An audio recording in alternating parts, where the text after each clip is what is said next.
Hello viewers, আসসালামু আলাইকুম। কি অবস্থা সবার? ক্রিস্টোফার জানের নতুন আরেকটি ভিডিওতে আপনাকে স্বাগতম। প্রাচ্য এবং প্রাচীনত্বের প্রাচীনতম সভ্যতাসমূহের মধ্যে হিব্রু সভ্যতা একটি বিশিষ্ট স্থান দখল করে আছে। হিব্রুগণ সেমিটিক জাতির একটি উল্লেখযোগ্য শাখা। তারা ছিল যাযাবর শ্রেণীর লোক।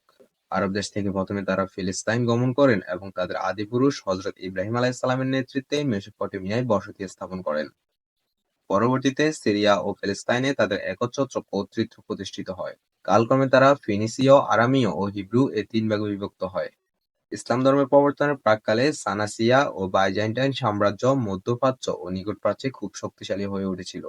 খ্রিস্টপূর্ব 15 শতাব্দীর পূর্বে আর্যদের যে শাখাটি পারস্য উপসাগরের দক্ষিণে বসতি গড়ে তোলে তারা পারসিক, এবং যে শাখাটি উত্তর-পশ্চিমে পর্বত সংকুল এলাকায় বসতি স্থাপন করে তারা মেদ নামে পরিচিত ছিল। সম্রাট সাইরাসের অধীনে তারা খ্রিস্টপূর্ব 539 অব্দে কালদিয়া সাম্রাজ্য দখল করে নেয়।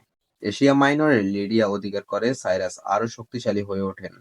সাইরাসের মৃত্যুর পর তার পুত্র ক্যাম্বিসাস সিংহাসনে আরোহণ করেন। ক্যাম্বিসাস সিংহাসনে আরোহণের পর খ্রিস্টপূর্ব 525 অব্দে তিনি মিশর জয় করেন। ক্যাম্বিসাসের মৃত্যুর পর সাম্রাজ্যে কিছুকাল অরাজকতা চলে। তারপর খ্রিস্টপূর্ব 521 অব্দে ডেরিয়াস সিংহাসনে বসেন। অরাজকতার অবসান ঘটিয়ে তিনি রাজ্য বিস্তারে মনোনিবেশ করেন। তিনি ছিলেন পারসিক সম্রাটদের মধ্যে সর্বশ্রেষ্ঠ সম্রাট। তার সাম্রাজ্য পূর্বে ভারতের সিন্ধু নদের তীর পর্যন্ত বিস্তৃত ছিল। তার শাসনামলে সম্রাট আলেকজান্ডার পারস্য সাম্রাজ্য সমৃদ্ধির শীর্ষ চূড়ায় পৌঁছে। তার উত্তরাধিকারী পরবর্তী সম্রাট জার্সেসের শাসনামলে সম্রাট আলেকজান্ডার পারস্য সাম্রাজ্য দখল করে নেন। সো ভিউয়ার্স, আজকের ভিডিও এই পর্যন্তই। দেখা হবে আগামী ভিডিওতে। ভিডিওটি ভালো লাগলে একটি লাইক করবেন।